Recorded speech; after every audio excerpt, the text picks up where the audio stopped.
Bom, então, a gente acabou de ver aí um rabino muito sério, muito conceituado, mas que um Yehudim, um judeu, com o seu raciocínio ainda não contaminado pela religião, pôde expor com clareza, não é, os seus questionamentos humanos, né, e bem concisos, ok, sobre o que aconteceu na Alemanha no Holocausto, onde esteve Deus nesse período. O rabino, como vive disso, né, da religião, o rabino, sabendo, não é, da realidade dos fatos, tenta acalmá-lo e tenta persuadi-lo, e no final consegue persuadi-lo. Que Deus é um espírito, ele não é humano, ou seja, então Deus não tem sentimentos das dores, do sangue, das chicotadas, das pauladas, com prego, com arame farpado na cara de crianças, de adolescentes, no campo de Auschwitz. Deus não sentiu nada por isso? Deus não sentiu nada, rabino, das mulheres queimadas vivas, abusadas, as crianças, os rapazes, os meninos, as meninas, as crianças que as mulheres, não é, brincavam de tiro ao alvo, dando tiro de fuzil na cabeça dessas crianças, em pleno frio, frio rigorosíssimo, as pessoas descalças, temendo de frio, tratadas como os piores animais e bichos do mundo. Que Deus é esse que não tem coração? Eu acho que esse não é o Deus, Criador dos céus e da terra, o Espírito manso, calmo e suave, rabino. Talvez que o Senhor sirva ou creia. O Senhor permanece fiel a um Deus chantagista, a um Deus egoísta, a um Deus que se não me servir, se não me amar, eu te mando para o tal do inferno, ou faço você comer os seus filhos em extrema escassez de comida, em extrema situação de fome, não é? Esse Deus não é o Deus que eu creio e não é o Deus que Jesus anuncia como seu Pai. Por isso que vocês ficaram irritadíssimos com Jesus, chicotearam até matá-lo, para ele calar a boca. Não é verdade? Porque o Deus vingador, o Deus do sangue, o Deus da guerra, é o Deus que vocês creem. Mas não é o Pai de amor e de misericórdia. E aí, crentes evangélicos, vocês creem nesse Deus? Que porque algumas pessoas, alguns dos povos de Israel não serviram, não deram mais ouvidos aos exageros e às coisas absurdas de Moisés e não de Deus, né? Uma coisa é alecar, a doutrina que desce do céu, outra coisa é a doutrina criada pelo homem chamado Moisés e a sua classe de sacerdotes, ok? Portanto, esse é o cuidado que vocês têm que tomar com essas pregações, com esse fanatismo, com essa doentia, com essa bitolação, com essa coisa horrorosa, ruim, que mata as pessoas, justificando que Deus é um espírito. Mas parece que nas Escrituras diz que o Senhor é o Deus que não rejeita a oração e o clamor de um coração contrito. Não é o seu Deus, não, rabino. Hã? Parece que o seu Deus, rabino, não é o Deus de Davi, quando Davi diz que ainda que seu pai e sua mãe te rejeitem, o Senhor não te rejeitará nunca.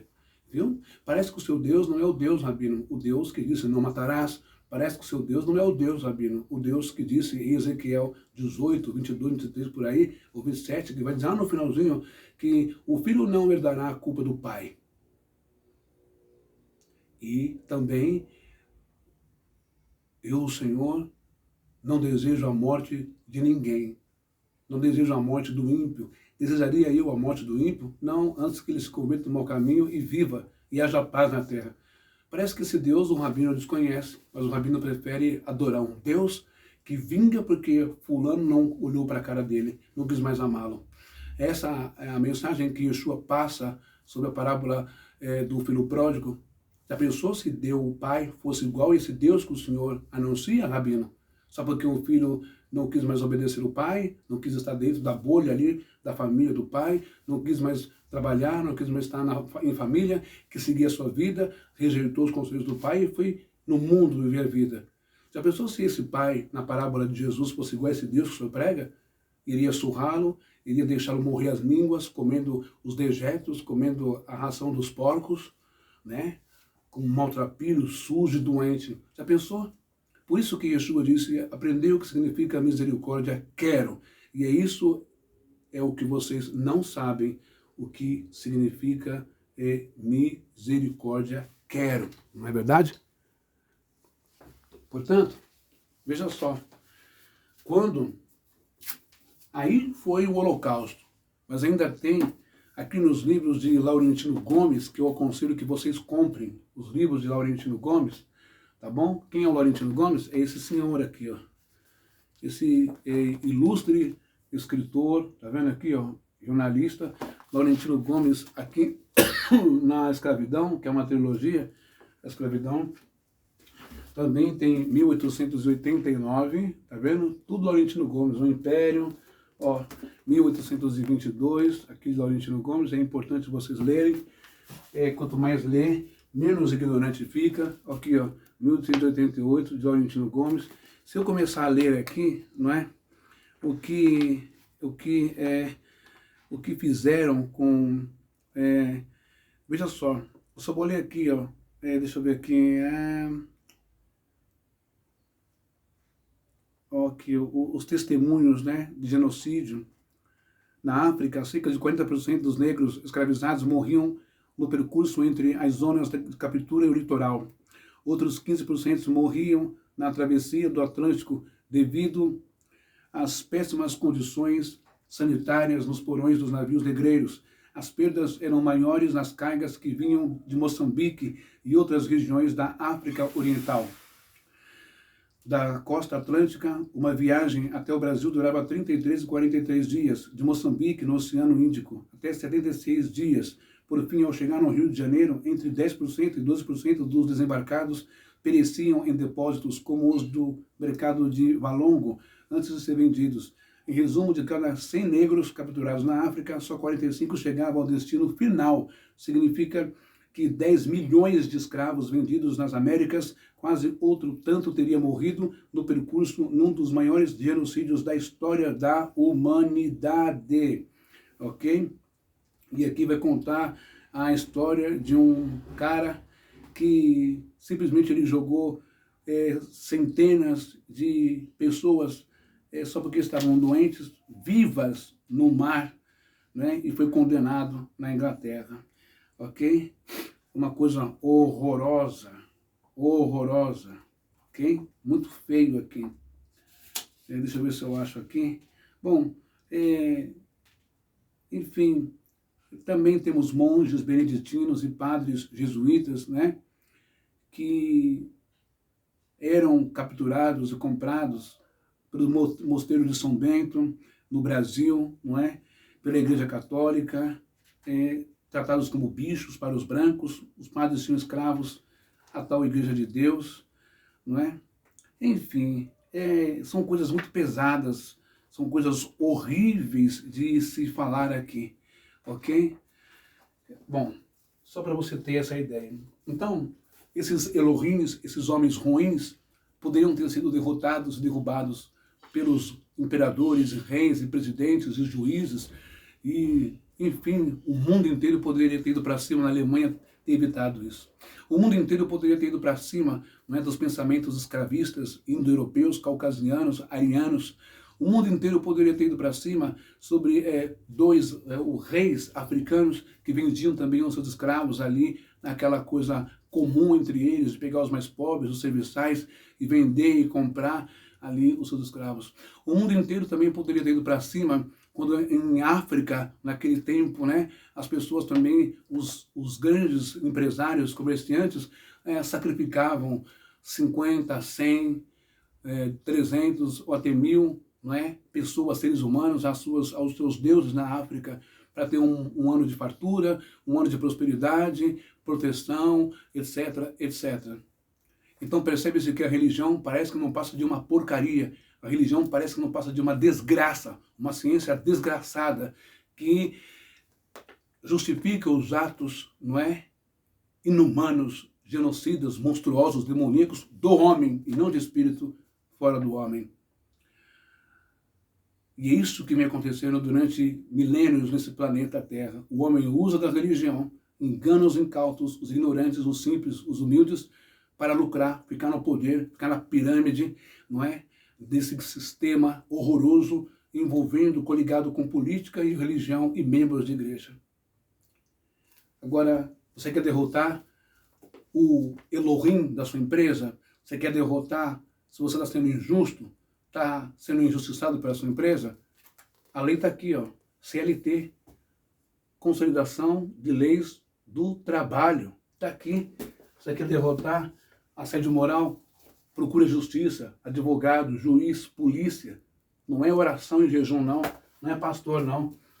Você quer derrotar os males dessa vida? Tenha conhecimento da Constituição Federal do seu país. Ó, a Constituição Federal. Aqui, ó. Trazendo um pouquinho mais para cá por causa da luz. Isso, assim. Ó, é a Constituição Federal do seu país. Está aqui, ó. Que você tem que ler, que você tem que estudar. Quer colocar o marido que bate, o marido agressor, o abusador, né? O ladrão. Quer colocar aquele cara que é mau, que é um Elohim, que é um demônio mau. Quer acabar com ele? Coloca ele aqui, ó, no código, aqui, ó, civil e também no código penal do nosso país. É a legislação, é a lei que tem que valer, sabe? Agora, se você continuar no mundo aqui, olha, no mundo das religiões, isso aqui, se você continuar nesse mundo aqui das religiões, acreditando na religião do homem, você vai ficar igualzinho às crianças do interior, do tempo em que você era criança, acreditando, sabe o quê? Nas lendas urbanas, nas lendas brasileiras, no lobisomem, na mula sem cabeça, no boto cor-de-rosa, ó, vai ficar acreditando lá, conforme diz o Câmara Cascudo, Luiz da Câmara Cascudo, né? Você vai ficar como o pessoal do Norte, acreditando na lenda da Yara, no Barba Ruiva, no Cobra Norato, na lenda da Sapucaia Rouca, no Nordeste, a cidade encantada de Jericoacoara, a morte do zumbi, a serpente emplumada da Lapa, as mangas de jasmim de Itamaracá, carro caído e assim vai, não é? A lenda de Itararé, a missa dos mortos, a Virgem Aparecida, Chico Rei e Fonte dos Amores, o Nego d'Água, como tem lá em Minas Gerais, e assim vai, essas bobagens todas. Ok? Então, como eu posso explicar onde esteve Deus nos genocídios da história humana? Como no Holocausto, como nas guerras, como na escravidão pelo mundo, o mundo europeu para com os negros, né? Nas chacinas, genocídios chineses, coreanos, japoneses, nos rituais mais insanos do bicho ou monstro homem, nos atentados, nos ataques de homens-bombas, nos ataques às escolas, nos furtos, nos roubos, assassinatos, homicídios, adultérios, violências urbanas, racismo, ódios, feminicídios, violências de todo tipo contra alguém com todo o requinte de crueldade. Onde posso ver Deus nisso? Sabe onde você pode ver Deus nisso? Na sua fragilidade, na fragilidade desse espírito excelso, sublime, pleno de amor, de pureza, de inocência. Na sua fragilidade, na sua sensibilidade e pedido de socorro a todos nós. A lutarmos pelo bem, pela paz, pela vida. Vejo Deus como Eliel Etzel, ali nas feridas, nos cortes abertos pelo chicote. Vejo Deus nas torturas, nos gritos e nos horrores inumanos que fizeram com negros e com judeus, com povos originários, com famílias, aldeões, vilarejos, pelo mundo afora, na dor, no choro, no grito, no sangue desses inocentes, nos corpos que foram queimados vivos, nas fogueiras da Inquisição Católica e Luterana. Ele esteve ali também, com cada vida, com cada homem, com cada mulher, com cada criatura, destruída pelo Elohim mau, o homem, pelo Papa, pelo cardeal, pelo bispo, pelo arcebispo, pelo inquisidor, pelo rei, pelo imperador, pelo ditador, pelo demônio chamado homem humano. Digo isto porque o próprio Jesus disse em Mateus 11:12, Epenaz agar kai, ou que edom kater, moi, paquei cai, Egyptian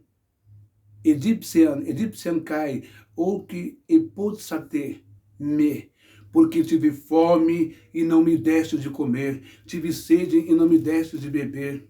Estando nu, não fostes me ver, estando doente, não fostes me visitar, estando preso, não fostes lá me ver. E no versículo 15, Jesus vai dizer assim, não é?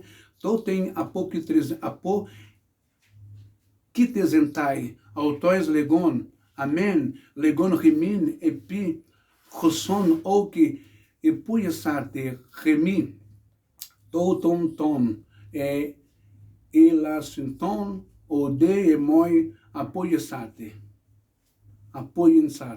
Então lhes dirá Jesus naquele dia, Yahshua Yeshua, em verdade vos digo que sempre que o deixastes de fazer a um destes mais pequeninos, a mim o deixastes de fazer.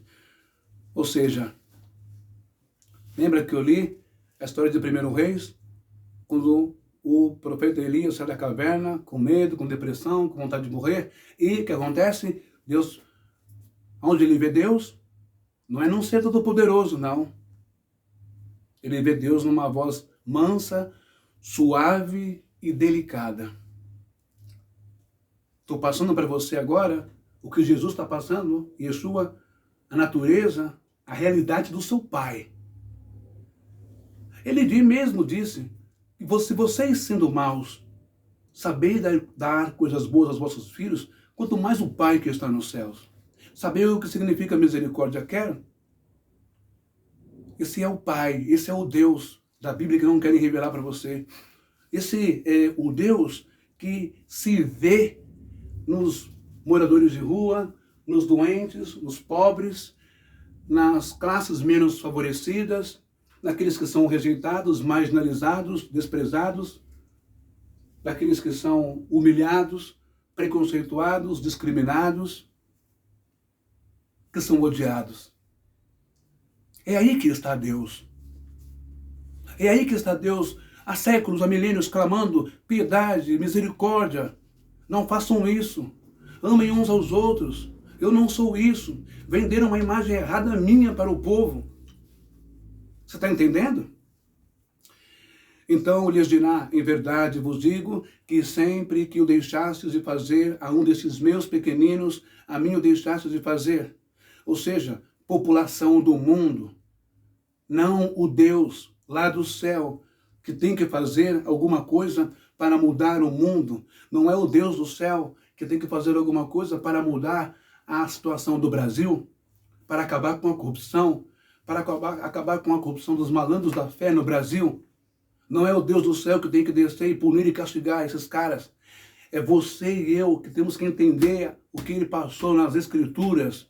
É você e eu que temos que abrir a nossa mente e entender que ele está dentro de nós, sofrendo também, chorando também, como ele sofreu também, como ele chorou também, junto com seu filho lá na cruz do Calvário.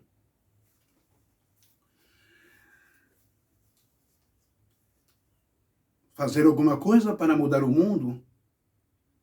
Matar gente ruim, acabar com a violência? Pode parecer bizarro, loucura, mas nós viemos desde sempre matando Deus nas criações, nas criaturas. Desde sempre é Deus quem tem esperança e precisamos vê-lo. Deus é quem tem esperança. Deus é quem todos os dias, na expectativa de você acordar e deixar de ser um homem ruim, deixar de ser um político ruim, deixar de ser um médico ruim, egoísta, deixar de ser um advogado ruim, avarento, deixar de ser um juiz corrupto, não é? Que não julga corretamente, segundo a reta justiça, mas julga mal, porque recebeu propina e dinheiro de fulano, ciclano, de desembargador. Todos os dias Deus acorda na expectativa, na esperança de que você, prefeito, seja um prefeito honesto, de caráter, que ame o seu povo. Você é um governador honesto, de caráter, que ame o seu povo. Você presidente, você vereador, você deputado estadual, deputado federal, você que é do Senado, você que é do Congresso, você que é do Supremo, vocês que regem o país segundo a lei e a Constituição. Todos os dias Deus acorda, levanta, para você entender mais ou menos essa metáfora, na expectativa de que hoje ele vai melhorar, hoje ele vai fazer certo, hoje ele vai se arrepender, hoje ele vai pedir desculpas, vai pedir perdão.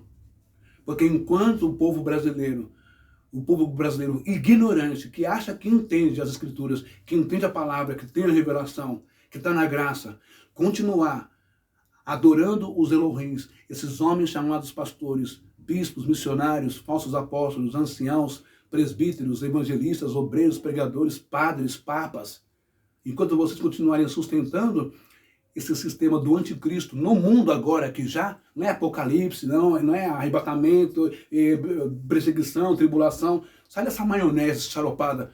Olha para a tua realidade aqui agora. Qual é o mundo, qual é o país, qual é o futuro que você quer deixar para o seu filho e para os seus netos? Você não está vendo que a coisa está escancarada na sua cara? Você não está vendo que está mais revelado do que nunca na sua cara? Hã? Qual é mais revelação que você quer pedir para o Espírito Santo? Você não está vendo que o cara matou a mulher dele? Você não está vendo que a família é uma família de coroné que mata, que manda matar, que toma a igreja dos outros? Você não está vendo que o povo que mais se divide e luta um contra o outro são os evangélicos? São uma religião que é um espaço, um metro quadrado, um quarteirão, um lugar, numa avenida. Você não está vendo isso? Que tudo é CNPJ, tudo é igreja, tudo é grana, é dinheiro, é empresa. Você não vê isso? E o maior culpado de tudo isso, o maior sustentáculo de tudo isso, é você que vai lá e bate palminha e fica de quarto para ele, bate a palminha e dá dinheiro para ele.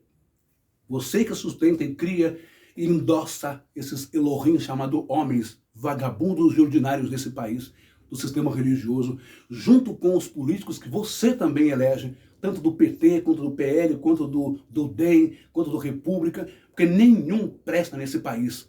Nenhum partido presta nesse país, nenhum político presta nesse país. Precisamos vê-lo, Deus, amá-lo, respeitá-lo, em tudo o que é vida. É Deus que desperta toda manhã, na expectativa de levar um tapa na cara, um soco, um chute, um golpe mortal, um xingamento, uma surra, um preconceito, uma discriminação, uma humilhação, um furto, um roubo, uma prisão injusta, um assassinato, um sequestro, um abuso. É Ele quem ferimos há milênios. É Ele quem açoitamos e pregamos na cruz.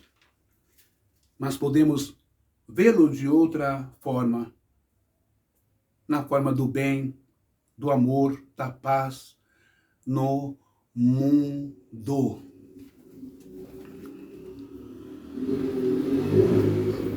Observe essa música bonita. Ouço Deus. Olha como que é a música. Ouço Deus no murmúrio das águas dos rios. Ouço Deus no furor de ciclones bravios. Ouço Deus no cantar matinal dos pardais. Ouço Deus no lamento de pobres mortais. Ouço Deus nas estrelas perenes de luz.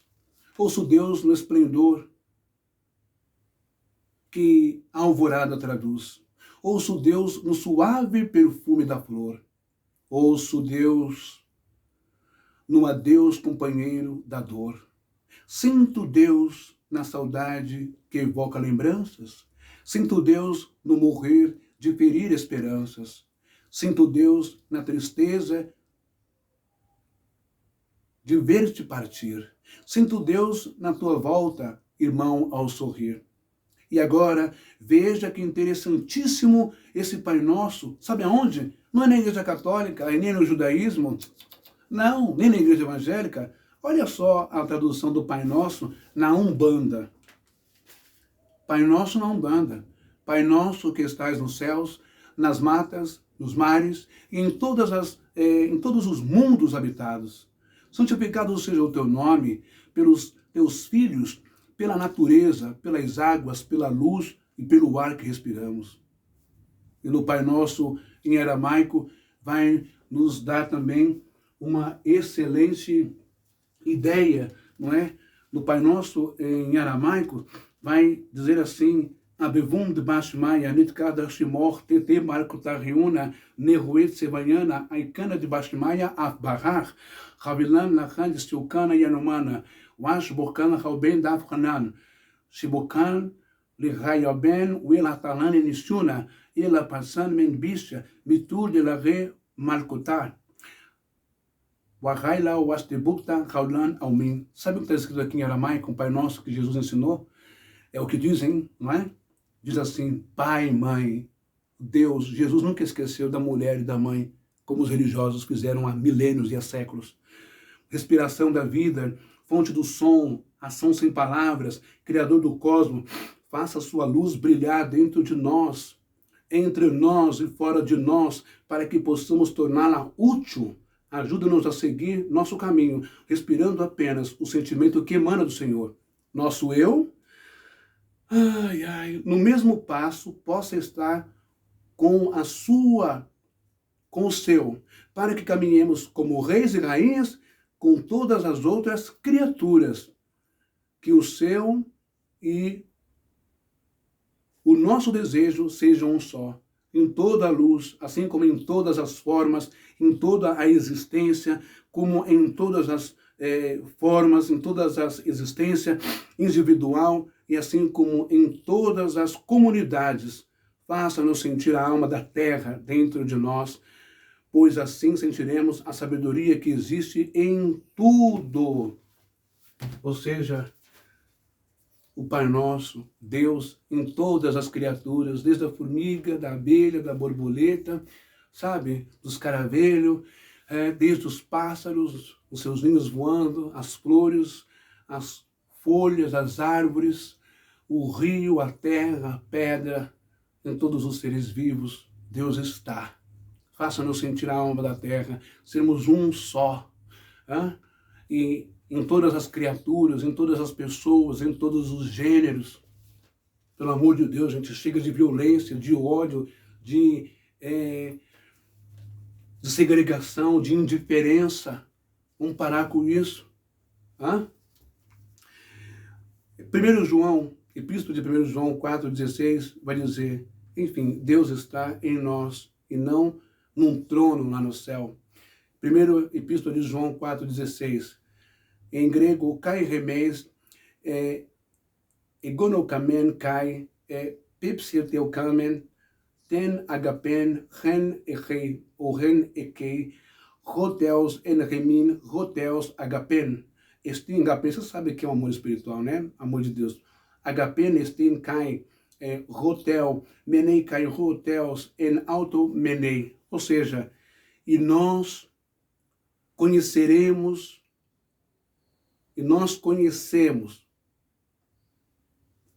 e cremos no amor que Deus tem por nós. Deus é amor. E aquele que permanece no amor, permanece em Deus e Deus nele. Ou seja, Deus permanece em nós. Onde está Deus? Onde esteve Deus? Né? Onde está Deus? Em meio às crises e violências e crimes. Parece que ele está distante, em silêncio? Não. Como o Rabino disse ali, leu o que disse Moisés, escreveu Moisés e não Deus, que Deus ficaria em silêncio, vendo o seu povo sofrer, sendo escravizado, os pais comendo os filhos. Que Deus é esse? Isso não tem cabimento, não tem lógica. Ok? Que espírito é esse? As crises e violências e crimes, parece que ele está distante, em silêncio. O livro de Jó 23, versículo 3 diz, se tão somente eu soubesse onde encontrá-lo e pudesse chegar ao seu tribunal. No Salmo 13, versículo 1 diz, até quando, Senhor? Para sempre esquecerás de mim? Hebreus 13, 5 diz, nunca o deixarei, nunca o abandonarei. Ok? Então, o que você está aprendendo e aprendeu nessas transmissões? Que Deus está no lugar mais sagrado de tudo.